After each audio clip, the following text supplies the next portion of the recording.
Pumalag din ang ilang pang House prosecutors sa mga pahayag ni Senator Judge Robin Padilla sa trial proceedings kahapon.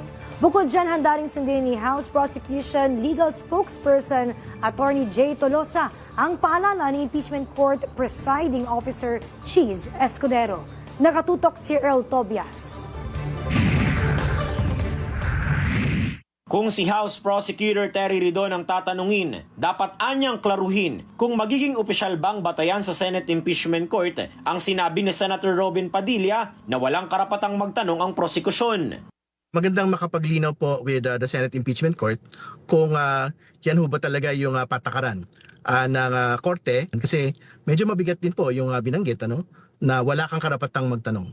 Pero pag-uusapan pa niya ng prosekusyon kung itataas pa ba nila sa Senate Impeachment Court ang issue sa susunod na linggo o pwedeng hindi na lang bigyan ng mahabang panahon.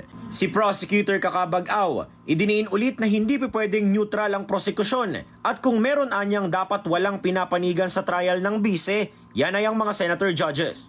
Bilang huwes, kahit po naman saan kaso, pagka neutrality ang pinag-uusapan ay ang ibig lang sabihin ay dapat pakikinggan mo ang lahat ng panig. Maluwag namang tinanggap ni Spokesperson Attorney Jay Tolosa ang paalala ni Impeachment Court Presiding Officer Cheese Escudero.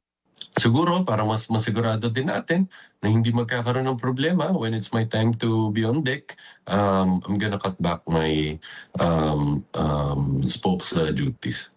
Sa darating na Day 10 ng VP impeachment trial, 2 bank managers ang unang isasalang na testigo ng prosekusyon para patunayan ng umano'y withdrawals ng confidential funds at maanumalyang paggamit nito.